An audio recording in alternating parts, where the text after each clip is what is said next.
November 10, scheduled and duly noticed. We've got a couple of items on the agenda that are not new to us. So why don't we get started? I'm Tom Noel, here with Dave Wren and Jim, whatever his name is. Tenor. Sorry, Jim Tenori. And no chairs are going to break during the meeting tonight, at least not on camera. And we're going to start. Mr. Carmichael, thank you for being with us as well. And Nick Iafrede is also your building commissioner. Thank you for being here. First item on the agenda is property address is 4 Lagoon Wave. The applicant is listed as Mr. Siganowski. He is the engineer on the project, and this came before us at the last meeting, and we had some questions. And Nick, I think, had provided some additional materials, and Mr. Siganowski is here. Yes. Are you the person who's going to be talking to us? Yes. For the application, yes. Yeah. Craig Siganowski, Rim Engineering, and the owner of the property, Mike Fournier. Yep. We had some questions before as to whether this was what was there at the institution of zoning. So did you make some progress on that? Well, I checked with the building department, the board of health, the assessors department, and the only thing the building department had was in 1986, somebody applied for a deck. So the building obviously existed then, but we can't show that it existed further back in time because nobody has anything in their records. Okay, thanks. Nick, did you find some materials on your own that Mr. Siganowski's not referring to? No, we found some stuff. I think the farthest we got back was a site plan from 55, or a plot plan from 1955. My memory serves me correctly, but it doesn't have anything with the structure on it. Well, part of what I received, and I don't have anything in order tonight, but that's a big difference than from usual. The tax records, did we have these last month? I'm not sure. Or I thought you, Nick, provided these to us. I wasn't here last month.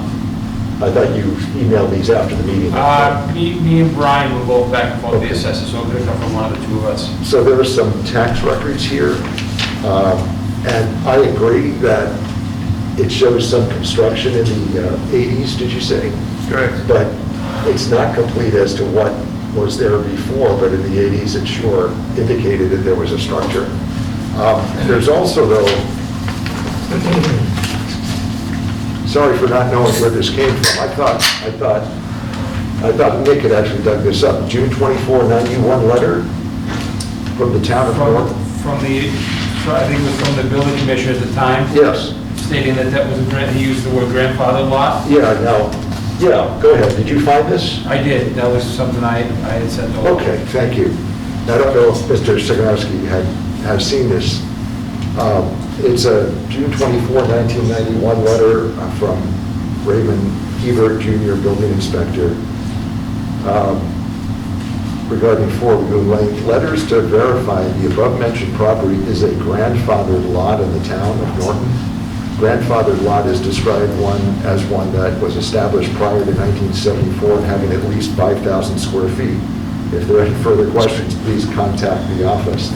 I have no idea why this was in the file or what was going on in 91, but this is, it's a record I think we can rely on. It doesn't say what was there. Right. But it's a town of Norton record that says it's grandfathered. I'll take that loose language. I'm suggesting to the board, obviously it's something you guys have to talk about and vote on. But this is kind of record I was looking for, pointing to something anyway. And I hope we didn't put, too much fear into the applicant. It wouldn't be necessarily the end of the process. We just wanted to know what was out there, because council's advised us that it really is up to the applicant to show us that it was a pre-existing non-conforming.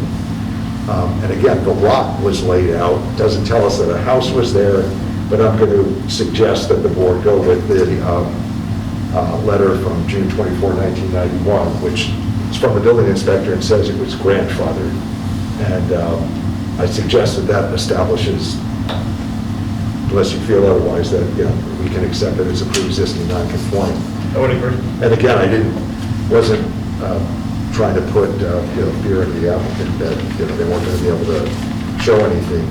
But I'm kind of surprised that the town doesn't have records, showing what was there going back. I mean, the tax records too sort of stop or they start at a certain place. It's a funny file. It seems like there's some holes in the cheese in the file, for lack of a better term, but. So you find that generally, we come across it sometimes. yeah. But with this file in particular, it seems like there's some loopholes missing here or there, but with this letter, like you said, I think it kind of Okay. gives us enough. There's another question that was raised concerning the deed, at least the deed that was presented, which is a 1954 deed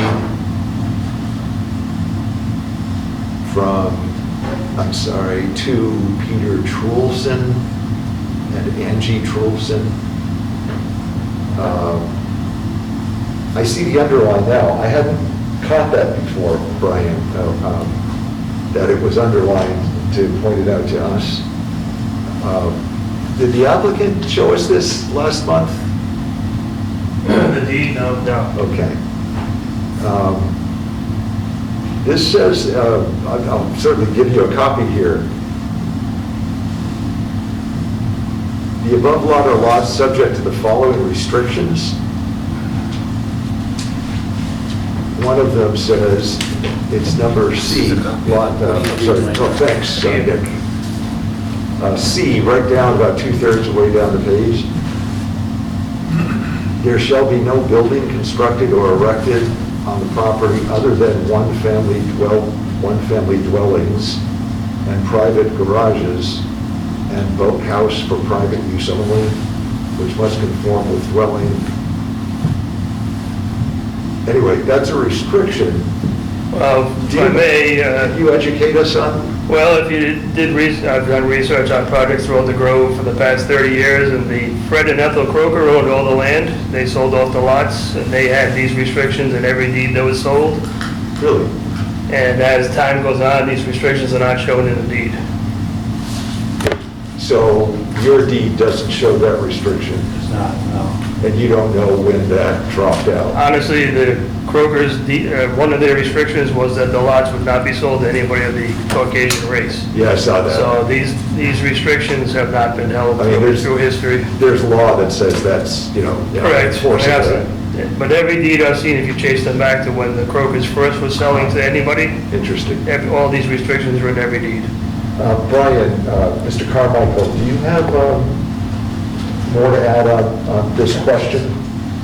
No, Well, you have something more because there was some email that I haven't seen right. between the town and to council to ask a question.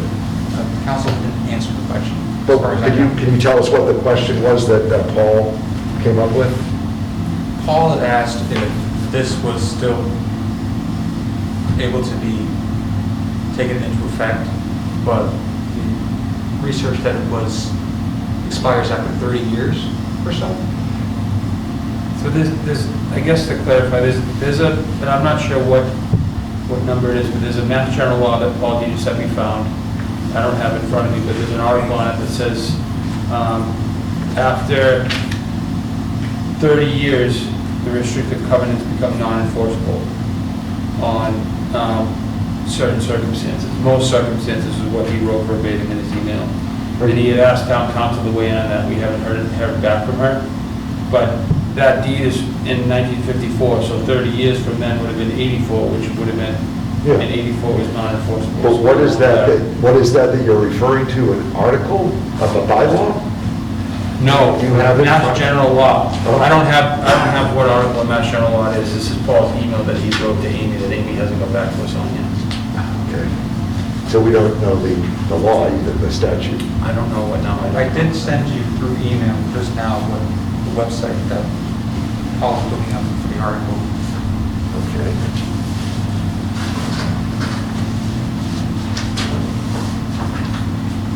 You know what, I'm not going to get the town email on this phone. that's a problem, but, okay, can you tell us what you're looking at, what you're reading? The article for how long restrictive covenants are enforceable, the limitations imposed for restrictive covenants are not indefinite. Under most circumstances, restrictive covenants executed after December 31st, 1961 are no longer enforceable after 30 years. According to Massachusetts law, additionally, the person seeking to enforce the restrictive covenant must own an interest in the benefited land when the enforcement is being sought, be described in the covenant and specified to be a beneficiary of the restrictions, is a party to the restrictive covenant, or is a successor to someone who is a party to the restrictive covenant for it to be enforceable. Do you have a cite on that law, the statute section? No, it's a phillipsangley.com article. I'm sorry, is it I can't see it from here, is it just a law article you're saying? It's just a law article. But it's quoting something. Here, do you mind if I'm sorry. You could present it on the TV. Oh, well, hold on a second, I just want to see what it is first. It's not an apple. How do you go up? The arrows? Okay. Oh, I see, it's an article summarizing. And it doesn't say the, okay, well, applicant, it's not in your deed as far as you know. It's not. Sometimes they'll cite the statute. I don't know, I don't know this, but it's something we can find. I don't know that it, oops, sorry, go ahead, take it back before I destroy it. That just came up to me in the last few minutes when we got here, is I didn't know the question was presented to council, and I guess council hadn't answered it by this meeting anyway. Go ahead. I just read that deed, and there's almost everything in there is like violated anyways. Yeah. Like, just about every line that's in there is violated, so I mean, I would. And it seems like that's not our concern. Right. If anything, that's the homeowner's concern, that somebody would try to enforce it. Right. I don't know that, but I'm willing to move forward on that basis, that it would be homeowner's problem if anyone's. And I'm not sure it would be, given what Brian just read us, and given what, the applicant's saying, it's not in his deed anyway. Right. So I don't think that's a bar to what we have to do. I'd like to get an answer though from council, how that works though, so we know, going forward. I don't think we should, I mean, unless you feel strongly, I don't think we should hold him up for. I don't either. Okay. Do you agree? I can agree. Okay, so is there anything else to add to what we have before us? No. You thought this would be simple, right? So did we. So did we. It looked pretty simple. No, back in 1954. Yeah, with illegal restrictions and,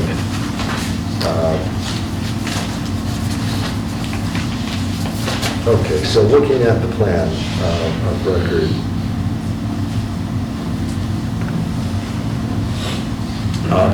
Now, remind us, have you been to the planning board?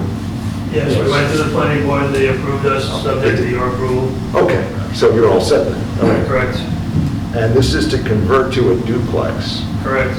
How, it's 2 floors, 2 stories? Yes. How much total living space? I believe it was listed at 2,200 square feet when I purchased it.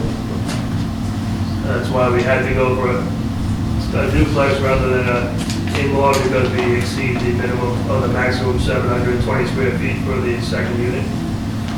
I see, instead of an accessory apartment. That's right, you said that before. Interesting. Is the duplex going to be split horizontally or vertically? In other words, I mean, is one unit going to be? First floor, second floor, 2 different units. Okay. One unit is going to be, I think, the one unit will have a kitchen on the first floor, correct? Yeah. So one unit is kind of a 4 1/4, and then the other Oh. unit is. Okay, so it's not straight horizontal, floor 1, floor 2. No. All right. I was just curious.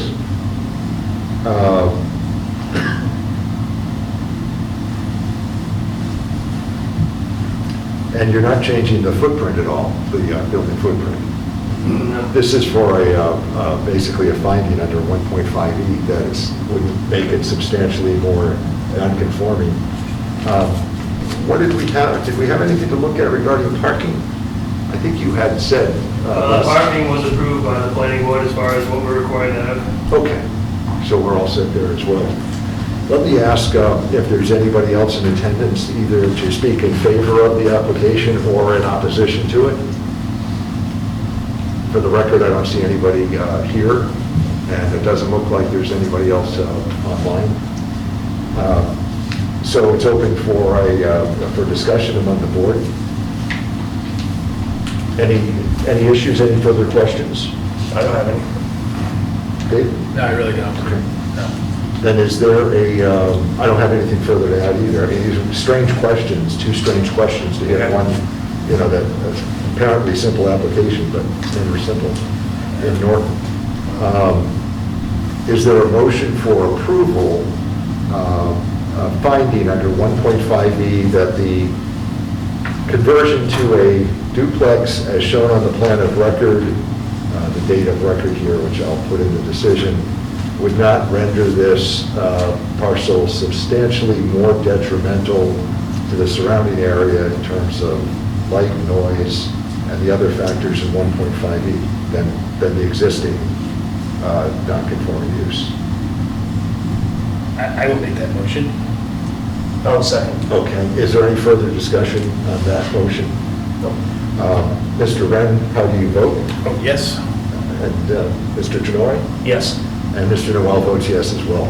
Thank you. Thank you for coming back to explain those things. And that's very interesting about all the early deeds were like that. huh? Every single one of them, yeah. Interesting. Thank you. Thanks. Good luck to you. We'll write this up and post it. And then, of course, there's an appeal period, but Mr. Siganowski knows what to do going forward. Very good, thank you. Thanks. Good luck to you. Thanks for bringing that up, Brian.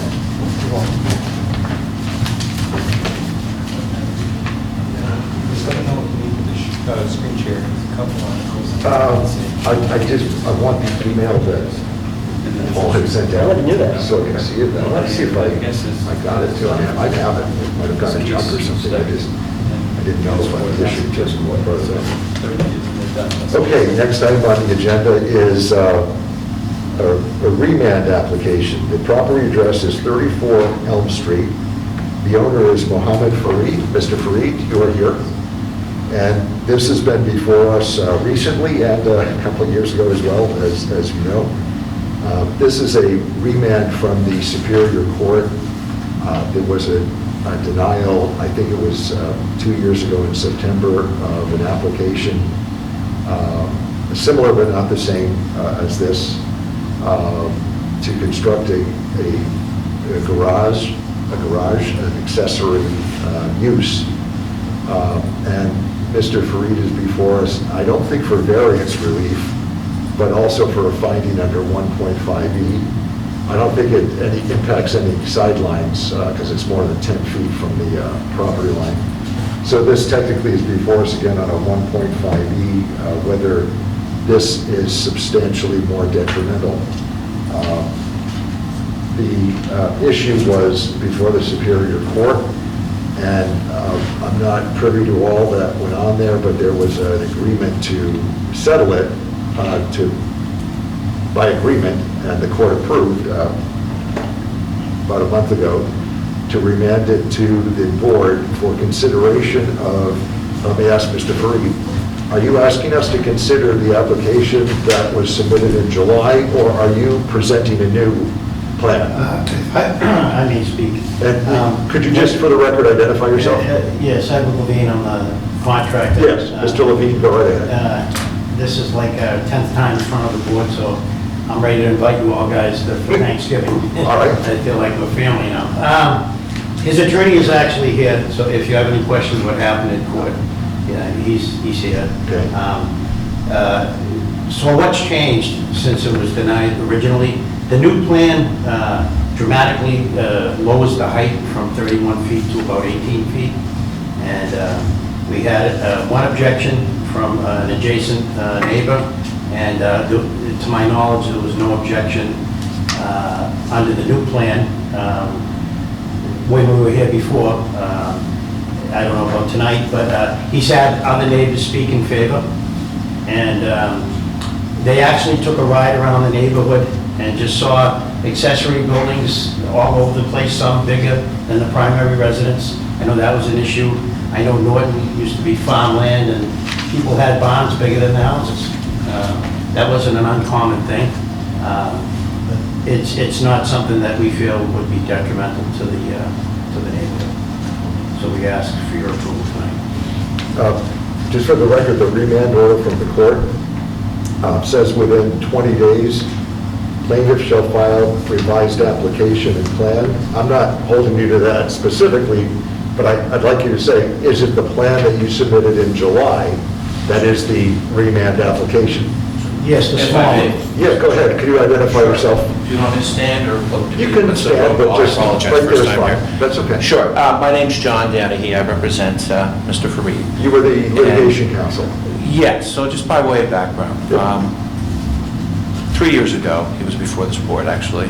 COVID's kind of created a gap in time for everybody. He had another counsel involved.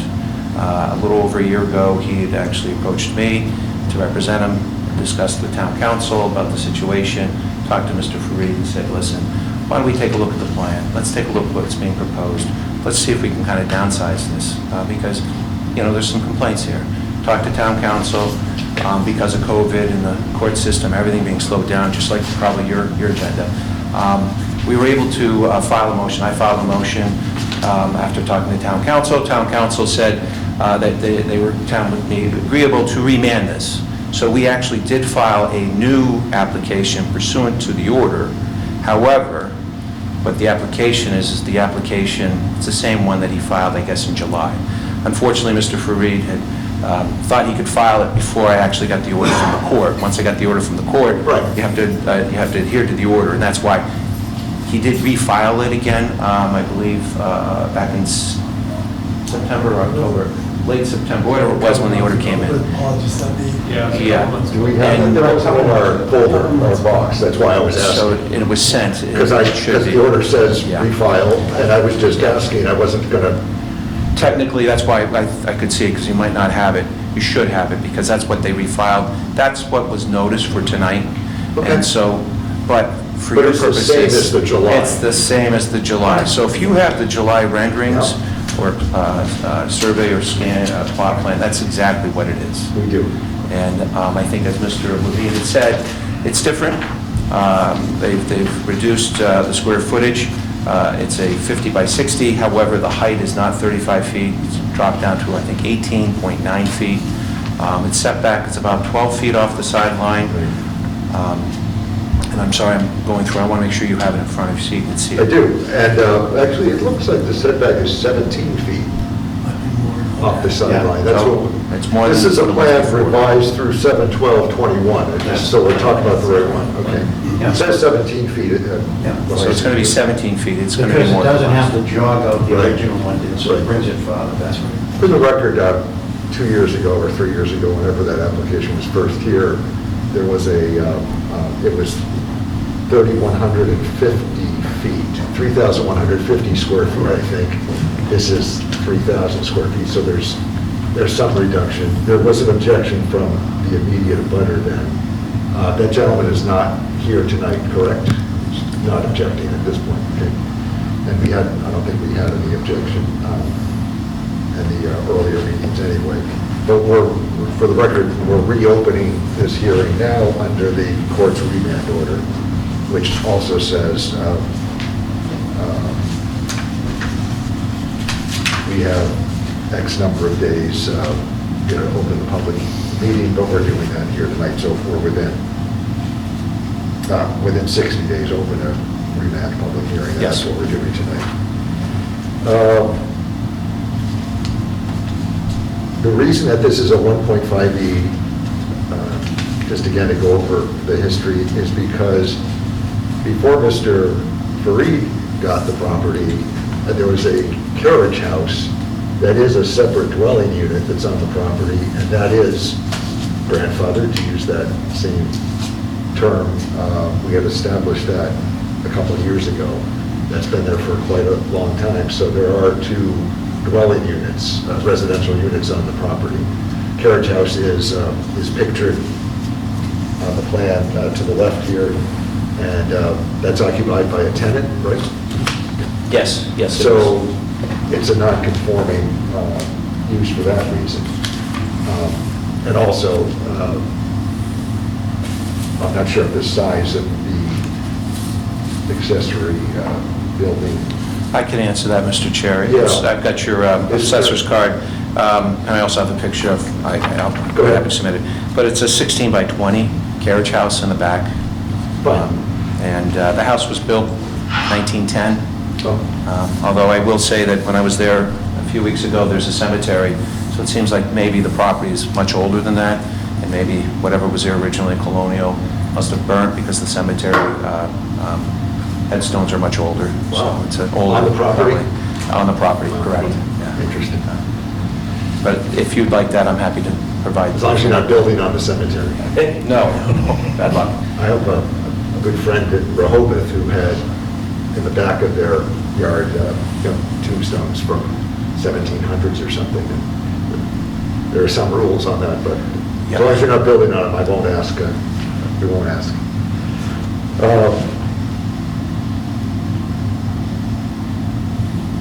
The question is whether this is the question for us is the 1.5E, whether this is a substantially more detrimental use.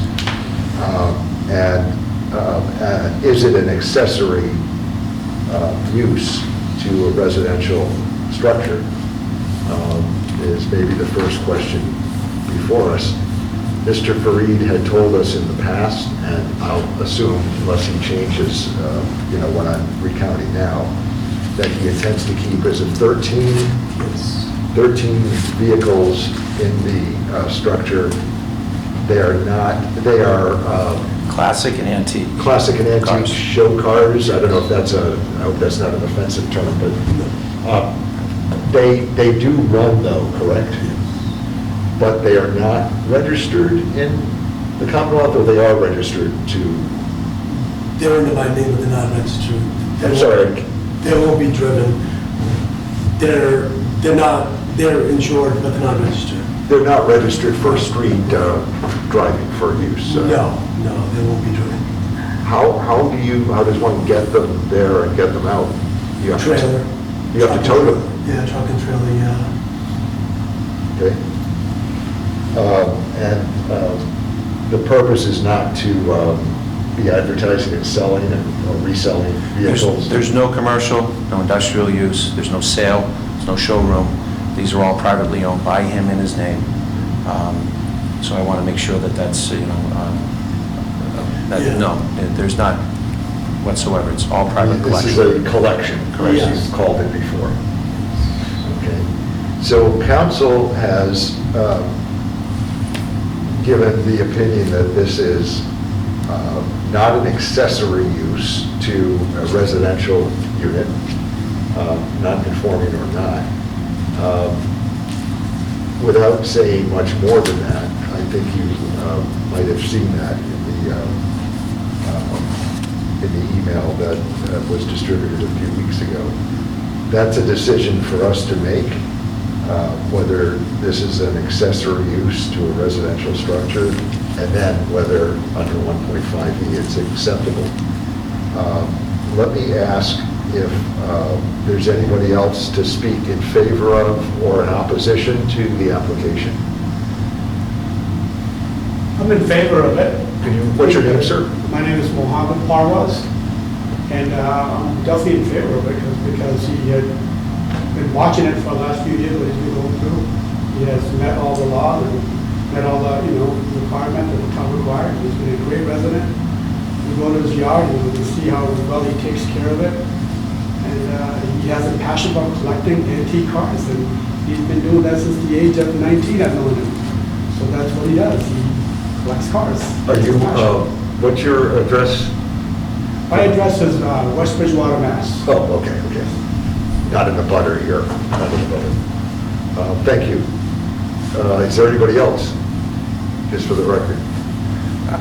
At some point, I'd like to address, I had not had the benefit of reading town council's opinion. I'm not sure if that was put into the It public wasn't record. so much an opinion, it or was just simply a statement that I don't think this is an accessory use. I mean, that's the limit of it. But yes, would you like to address that? Yeah, I would, and I think that's important, because I think, when you look at your bylaws, you have to take a look at the specifics of how it's written. I know in the past I've heard, I'm not saying anybody here, but somebody said warehousing, or maybe is there something else going on with the primary use is now going to turn into cars. People have collections. We all know that, whether it's a stamp collection, baseball collection. I have a client who collects old tractors, antiques. Some people collect antiques. They put them in their barns, they put them in their sheds, and sometimes it gets unruly to the point where we really know that they turn into hoarders. The problem is people are entitled to collect and do that, providing, this is the key, providing the town can regulate health and safety. And, so his affinity, his hobby is collecting cars. I would submit to town council's point, well, this is a change. At what point then do we decide that the use is changed from storage of cars privately, not publicly, not for commercial use or business? Is it at 4? Is it at 5? At what point do you add motor vehicles, whether it's, boats, whether it happens to be motorcycles, whether it happens to be cars? There comes a point, how many are you going to regulate? And I think that creates an ambiguity in the bylaws. I would submit that Mr. Fareed has said that he's going to commit to 13, condition it. Condition the fact that, there's not going to be any business sale. That's not to say that Mr. Fareed, you should distrust him. It's for the sake of ongoing, going for the future. And if there is a violation, that's where enforcement comes into play. That's where your building inspector comes in and says, you're going to cease and desist from doing this because you're breaking our bylaws. Just as if I moved into a house and said, I'm going to have a business in a residential area. He'd do the same thing, or she'd do the same thing. In this case, he would. So I would submit to you, I did go around. I actually took a ride around the neighborhood. I went down Elm Street, and I have 3 locations, 3 houses here. One almost across the street. Granted, it's attached. It's a garage. It's 30 by 30 garage. There's another house a little further down at 12 Elm Street, has a 20 by 20 outbuilding. There's another one, and there's a picture of it on the back. There's another one down at 7 Elm Street, has 2 structures, 10 by 12, the other 16 by 32. I went down on Pine Street. I located one location on Pine Street. It's an old colonial, it's really nice. It has an addition, an L that goes out, it's fairly long. Then it also has a condo. That one happens to be 24 by 24 feet.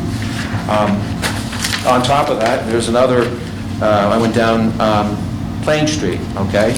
Again, I don't mean to bore you with the details, but I want to show you that this isn't like a small or one incidence. There are multiple residences around just this one circular, or not circle, but rectangle I went, on Plain Street. It has, this one's at 18 Plain Street, 24 by 36.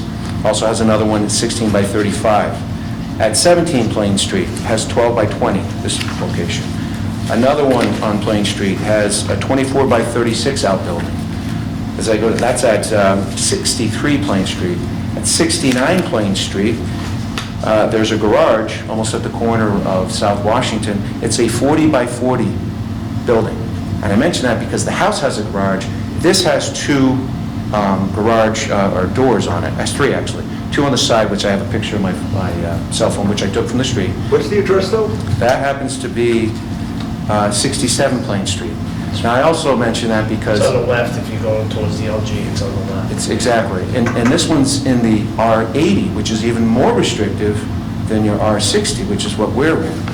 And if you go down South Washington Street, all these I'm going to submit for the board so you can see, because I've highlighted the address in yellow, and then I highlighted the detached buildings in pink.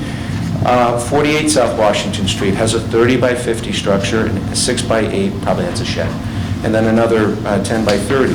At 42 South Washington Street, I think it's a welding place or the blacksmith's, the sign. He has a 16 by 32, and then when you look at the 2 structures, there's a large, long garage on the side. It's 35 feet by all the same distance, 35, 24, 24. We had that all up, that's a long distance, by 32, and then if you take 32 and there's 25. So that's that one there. There's another one at 38 Washington Street, has a 24 by 26 and a 14 by 16. And then at 29 South Washington Street, 37 by 22, 18 by 37, 14 by 30, those three structures. At 25 South Washington Street has four structures, 24 by 29, a shed, 6 by 8, 10 by 12, 10 by 14. Then we get to North Washington, as I keep working my way back to 34 Elm Street. There's a house right on the corner, and it seems to have some kind of signage on it. But what it has is it has an outbuilding that is 40 feet by 62 feet on the corner of Cross Street and North Washington. Then if you start going down, there's another one on North Washington 26. That has a 24 by 44. That's a house with a structure in the back. There's another one at 23 North Washington Street. It's a very large house, which is nice, but also has two outbuildings, 20 feet by 36 and 24 by 36. And I could go on. I'm going to submit these. There's even on Cross Street. So I guess what I'm trying to suggest is that, to town council's point, that having a structure of 50 by 60 with 3 or 13 vehicles, is it the vehicles? Is that the real issue? Because we don't know what are in all these other structures, or is it the structure? And to that point, it gets arbitrary, because there are multiple structures that are much larger on all these properties. Do we have those? Absolutely. This is for the, if I may, Coach. I'm good, if you, So, and it's just so you highlight in yellow is the address, the pink on the side is the detached. These are your assessor's card, and I just thought it was relevant so you could see that this isn't an aberration. This is a large area, 60,000 square feet minimum. This one has 2.6 acres. And, you know, with larger lots, it kind of makes sense. You're going to have multiple structures on it. If this were a 10,000 square foot lot or 20,000 square foot lot, that structure would be pretty darn big in front of with a house. You can't have it. But this is something that certainly is well within keeping of the neighborhood. And if it's substantially more detrimental, I guess, is this the straw? Because it's clearly all over the neighborhood. So that's why I say to you, gentlemen, I just think that, you know, I disagree with town council's opinion of it. I think you can condition it. I think under your section 4.3, I think, you know, lighting and traffic and everything, all those, we meet those those requirements because we're not opening this to the public. It's all private. So again, I don't mean to bore you, but that's to my point. That's not boring at all. Thank you. There's a lot of homework here. Thank you for submitting those. We'll keep them for the record. Okay, questions from the board?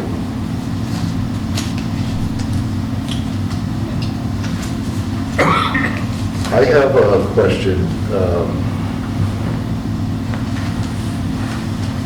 Explain to me again, or bring me back to what we had talked about some time, 2 years ago. The cars aren't registered. They don't have to be registered. So they're not driven on the street, but they run. You're not going to commercially sell them, trade them, not that you won't, you know, maybe sell one and take another one in sometime, but you're willing to limit it to 13. It's not for purposes of repairing other automobiles. No. No, we can make that a condition of anything that the board were to agree on, a finding. Absolutely. No repair. Is the building, Servicing. is electricity is provided, correct? And is there plumbing as well? I'm forgetting. No. It's just electricity, okay. So it's not, you know, no apartment use or anything like that is an issue here. How often do you anticipate moving the cars on and off property? And I understand that's kind of a tough question, but I mean, is it weekly, is it monthly, is it? Honestly, maybe yearly, or every 2 years, I would bring it to like the Roman wheels, some car shows, that's really about it. And that's if I even have time to do it. I work 6 days a week. Sure. I just enjoy cars, that's Yep. where it is. Yes. So you bring them to shows? Yes. I see. Typically the Roman Do you- wheels in Boston. At one of those instances, do you bring all 13 or do you bring two of them or something? No, I would bring one. Oh, I see. I'll bring one, yeah. Kind of like a stable with horses, you know, you bring your thoroughbreds and then you have all the other ones you leave behind. And that's probably the type of transportation, although you're not racing them. So it's not like he's racing, like horses where you'll take them at least to. And the building, the plans are in the file, but there's a large, the door is facing your residence. It's not facing, there's no room for the other to face the other property. And I don't think it's even facing the street, is it? No. No, it's perpendicular, it's parallel to the street, and in the back of the building, there are evergreens or arborvitaes that are going to be planted. They thought they could salvage some of the ones they have there, but after looking at it, I think it's probably not going to happen. They'll have to put up new ones. So looking at the bylaw 175-2.2, accessory use or building, it's just a definition, a use or a freestanding building, which this is, customarily incidental and subordinate to the principal permitted use or building, and then located on the same lot as this is. So I think we have to decide what is subordinate to the principal permitted use. Well, principal permitted use is residence. My observation is that this is unusual, that it's to store 13 cars, but I think the applicant's counsel makes a good point that that's because he told us that. You know, if this came to us as, can I put up a barn because, I don't know, I've got a big garden and I want to, you know, put a couple tractors in there and be able to paint them. I don't think that I don't think that there'd be any question that it's, that it's questionable. To me, a garage is an accessory use because it is subordinate to a residence. Whether you have, I mean, I have a pretty good garage, but I have 0 cars in mine because I have a lot of junk in there. I have 2 tractors and another non-working lawnmower, but, you know, that's my problem. I mean, there are garages that have, I know in town with 3 or 4 cars in them anyway. So I think that's my feeling on this. This is unusual, but I don't think, with all due respect to council's reaction was 13 cars. No, I don't think that's an accessory use. But with the conditions that we're talking about, I don't know how we say it's not a subordinate use to the principal permitted use, which is a garage to a residence. I mean, if it were the size of a Walmart for hundreds of cars, I'd work hard to find some other problem with it. But my feeling is that the applicant has shown, has told us what will be there, and I'm not sure that we should start, as council says, drawing a line at 4 cars. I mean, if we have a bylaw that says that, we could rely on the bylaw. And maybe somebody will propose a bylaw saying you can't have more than 4 cars, or, more than 6 antique cars. But that's not our bylaw at this time. We don't have anything like that. There's a bylaw on not storing unserviceable cars in your yard, and let me tell you, that's the most overlooked bylaw in the town. Right. And I've got one in my driveway. Hasn't run in, 5 years. Don't anyone tell the building inspector, but it's only one. It's only one. It's a cute little Volkswagen Rabbit. Getting a letter tomorrow. Yeah. But I'm just saying that, there are bylaws against certain things, and there's no bylaw against what the applicant's proposing.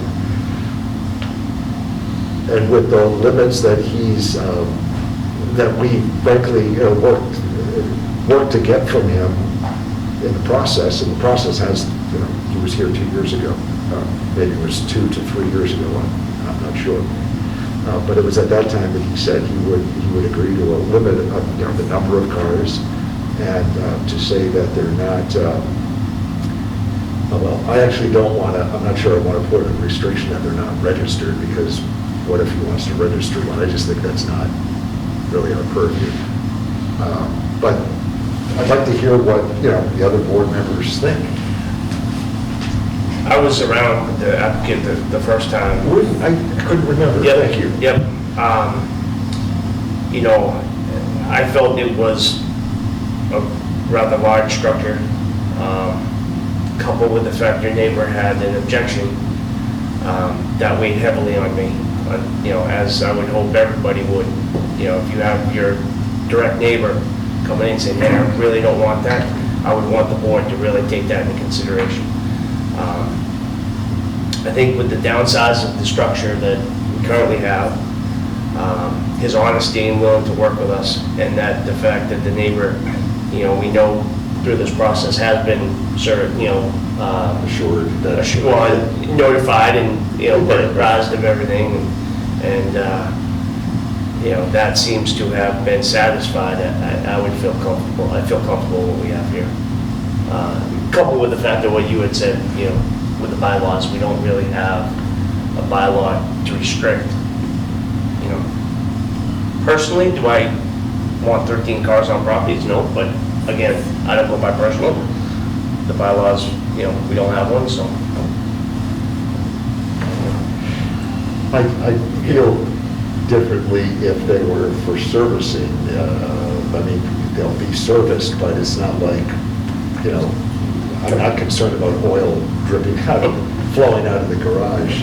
There are antique cars there, you know, I don't think that's what's going to occur. And if there is activity that somebody complains about, then the town can step in and take action if it gets out of, he starts taking them apart, and, you know, there are strange things that, you know, neighbors don't like, the town gets to step in.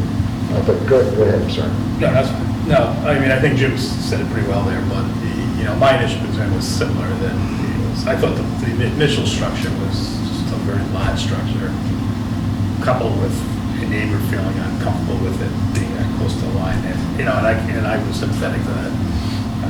But, you know, this building seems to be downsized, I think it's more reasonable. It's the height that really came down a considerable amount. Absolutely. Right. It was like 18, And that was 31. part of the neighbor's concern, that it would block everything. Yeah, and I thought that was a fair concern. Mhm. I mean, quite frankly, I didn't want, if I was walking my lot and 10 feet over, there was a 31-foot wall, I'm not so, I'd be too excited about it either. But, you know, I think you guys have made some changes, and I personally think they're reasonable. And I think, you know, based on that, I think that I'm comfortable with what they're proposing. Okay. So then, is there a motion, correct me if I'm wrong, if I'm adding conditions, tell me, stop me. Is there a motion for a finding under 1.5E that the proposal as shown on the plan of record that's dated July 17, 2021?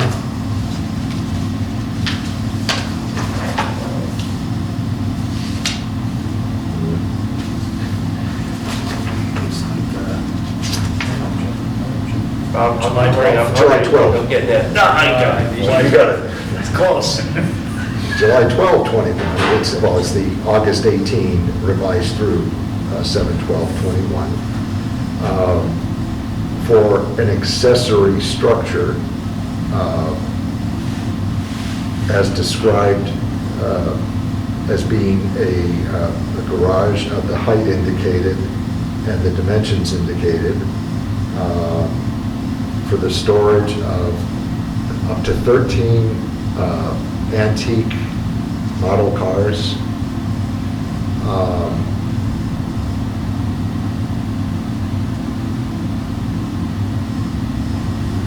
without becoming a commercial car sales operation. Is that Commercial endeavor? commercial endeavor? With no business or commercial. With no business or commercial use. Thank you. That's a better way to put it. With the plantings as shown on the record, are they, did you say there, or? Yes. Okay. The planning says. Plantings as indicated on the record. And was there another condition? That was it? No, that was it. Is not, shall not be, will not be substantially more detrimental to the neighborhood as the existing non-conforming use. That's a really long motion, but I'm sure we can, Dave, can you repeat that? Who's the secretary here? it's Brian, second month here, so we're not going to ask him to repeat that. It's on the record, you get the gist of what is there a motion? I don't make that motion. Okay, I will second. okay. Is there any further discussion on that motion? And did I get it right? Yes, Mr. Chair, thank you. The applicant is willing to go along with those conditions as approximately stated? Yes, he is. Okay. Any further discussion? No? No. How do you vote? I vote yes. How do you vote, Mr. Tenori? Yes. Mr. Noel votes yes as well. Thank you very much. Thank you, gentlemen, That's very been much. Appreciate a it. process, but a constructive one. Thank you, gentlemen. Everybody get Good luck to your you. now after this? I know, right? Well, yeah, where's that Thanksgiving dinner? Yeah. Mr. Chair, What's up, Phil? How are you? Thanksgiving's in December. That's all right. You deep fry the turkey or you, whatever you want, I'm doing it there. Once I get this done, and I really mean it, please, come by the house and see the car. You're gonna feel good.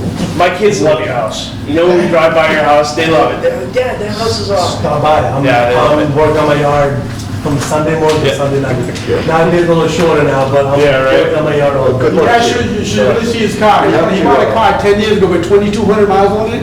It's got 2,201 miles on it now. Wow. He doesn't drive it. That's my job. Mr. Chair, We have to drop the decision, and then it's got an appeal period, which I'll talk to town council, and the earlier discussion about the 30-year restriction, I think it's chapter 126 or something. I've got the site, I'm happy So to does give it you. expire? There's certain covenants that But did I they also don't run with the hear, that was land. only, I thought that was only for, I thought the first sentence was for restrictions entered after 1960. There's one prior to 61, there's one after, but I'll be happy to share it with you. I'm just interested. Yeah, I never I tried to look it up and I just don't have connection, but I have a case pending in land court, but we're deciding, I think it's chapter 126 or 3026. I figured something had to be, because when I'm reading the deed, I'm like, every line on here is violated. I'm like, Well, there's a racial. Those are automatically. yeah, just happen. You can't have a pen. I mean, it's just ridiculous. I'm like, something, this can't be down. It's crazy with some of these restrictions, when they set out plans years ago, all these restrictions, and that's when the legislature said, you can't do that, because it's, in perpetuity makes no sense. They don't run with the land, they're called covenants, they can't run with the land. They're just a court to public One policy. condition was if there's an appurtenant interest or something like that. Yes. So if it's still a neighbor who sold the land, if the neighbor wants to enforce it. Right, like if it's for like donations, certain things that that will run with the land. If you donate land and you say, providing you choose for this special use, like a school, if they say, we're going to tear down the school and sell it, no, you can't. It's assets. There's certain things like that. I'll share it with you. No, that's pretty good. I've never heard that before. Okay, good luck to you, thank you. Thank you. Back to Situate. Let's continue on with the, meeting. Right, pal. Thank you. Have a good day, guys. Thank you. We're gonna have to look at the video to break that one up. Brian, I have to watch it on repeat a couple times, and then slow-mo and everything else. That's right. But your chair is still intact, It's basically. my chair still intact, so yes. Glad to hear that. All right, next on the agenda is, I'm gonna look it down. it's listed as discussion, determine if town should seek local preference, but we decided that That's last right, meeting. but I wasn't quite sure last time, so I put that on. Okay. Raise Paul on to.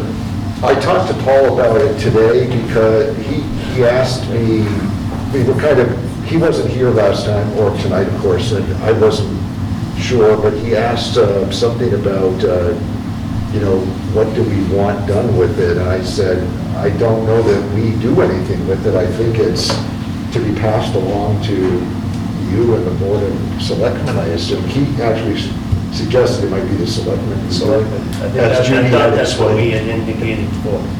So Paul just confirmed, I just talked to him today, and confirmed that, well, the board felt that it was something we wanted to keep, so he's going to now proceed with it. So I don't think there's any further Okay. discussion on it I tonight. just wanted to bring that up just in case. That's fine, absolutely fine, good. I was a little confused as to why I was on that, but. Yeah, well, me too, and that's why Paul had emailed a couple days ago, so we talked today. I think he just didn't get that he was going to pick up the ball now and find out, what he's supposed to do going forward. So, and he said he would talk to Judy Barrett about it, since she's an expert on it. So, no bills and warrants. There were meeting minutes, and I haven't had a second to even look at them. We can do it next meeting. But they were submitted, so why don't we take a, go ahead. I hadn't gotten a chance to look at them either, I was actually just pulling them up. So. Okay, I didn't look at all. They look very thorough. I mean, more thorough than we're used to. I know, I've been doing for writing transcripts when doing the minutes, so. Yeah, I mean, it's fine if you want to do that, but it's not necessary to get every statement. I think, I'm not criticizing at all. It's good to be thorough, and, we can always edit and weed them out if we want to. So Yeah. that's good, thank you. And we'll look at them specifically Yeah, for I'll the take a next look at meeting and maybe get the minutes from tonight as well. So, is there anything else to come before us tonight? Yes, there's one thing. We only have one more meeting scheduled, that's for December. meeting. December 8th. I don't think you went past the first of the year. Yeah, December 8th You also is did on. that, you also did that, I think in August, you scheduled September, October, November, December. Okay. You stopped in December because it was the end of the year. So I figured that we should probably Yep. look for 2022. Yep. That's frightening, but we should. Okay, so December 8th, I think we did it early in December because December of the holidays. December 8th is the next one, correct? So January, 3 weeks would be January 5th, would be 4 weeks from then. but let's go to the midpoint. Would that We be, typically do the second and third Wednesday, is like traditional for you, right? Yeah, second, it's usually the second, I thought, right? yeah, Clubs. I mean, I would, yeah, but 12th, is it? yeah, the 12th would be better. Yep. December. No, December 8th is our meeting, but then is it January 12th? January 12th would be the second Wednesday of January. Like this calendar. There it is. Is January 12th sounds good? Yes? Yes. Why don't we put that down, and then let's look to February? Should be the 9th. And I'll do that then. 9th, that's not a holiday. Nope. February 9th? Okay, and, yep. Then, March, It'll be the 9th again. 9th should be fine. I mean, if anyone knows of What days? school weeks or vacations. February 9th, March 9th. I'm sorry, March 9th. February 9th and then March 9th. Yeah, yeah. Yeah, I mean, I like it a little, if I'm in minds, I sort of prefer getting it the third week of the month. In other words, instead of February 9th, I know we're doing it, I think we got there because we did it every fourth week or something like that, but, Okay, you want to do the 16th? yeah. I might have a tough time on the third week though. I'm on another board, not skating board. Is that, Skating. you're saying that week, the I 16th? think they usually meet the week after on the Wednesday. So if we, I mean, Oh, okay. So do you want to meet on the third week of March? Well, I think Jim said you have it every month. isn't it? yeah, that week is, particularly the third Wednesdays, that their Oh, board meeting. Okay, all right. Is that okay with you? Yeah, it's fine, it's not the end of the world. It doesn't affect me either way. I was just trying to space them out a little bit. Yeah. So February 9th and March 9th, is it okay? Why? I don't know if I'm going to be renewed on that board, so we could probably change that later down the line. You'll be renewed on this board. That's a guarantee. You can never leave. You can never leave. And then did you want to do one more for April, or? We could. Right now it's good. I didn't, but I will. Okay. No, 13th would be the second. Yeah. 13th? Sure. No? My phone is kind of frozen up, I just can't. Why don't we say April 13th? And these are not immovable. We're just Yeah. scheduling them for now so we have some structure. Okay? February 9th. March 9th, See you in April 15th. April 13th. Good. Nothing else to come before us? Actually, it's regarding the minutes, so we're way behind now, I think, right? Oh, yeah. So you know we have a current one done. Yeah, I'm reaching up to that point. I just need to do the May, because I went backwards. and then I'm going to try to just give you guys all of them at once, or would you prefer one at a time? You should probably send what you have. I mean, Right now, or? well, give us the two new ones. Let's start with the two new ones first. How's that? All right. Okay. The other ones that we can, you can look at the decisions that we did, that'll sort of fill in a lot of what's there. But why don't you give us the new one, and we'll do the two new ones next month. We'll, if you want to fill in another one, that's fine too, but, we can only prepare so much too, so. Yeah, I understand. Okay. And I'm not quite sure how far you guys got with Nicole, but before she left, For what? for minutes. I think we did them through, I don't know, I can check. I think we did them through May or something like that. Yeah, I can look You back. caught up with her, did you catch up with her? I think we did.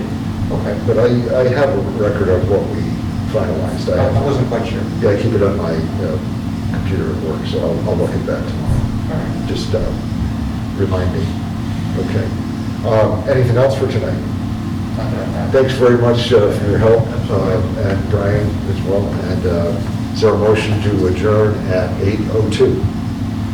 I'll make the motion to adjourn at 8:02. I will second. All in favor? Aye. Good night. Thank you.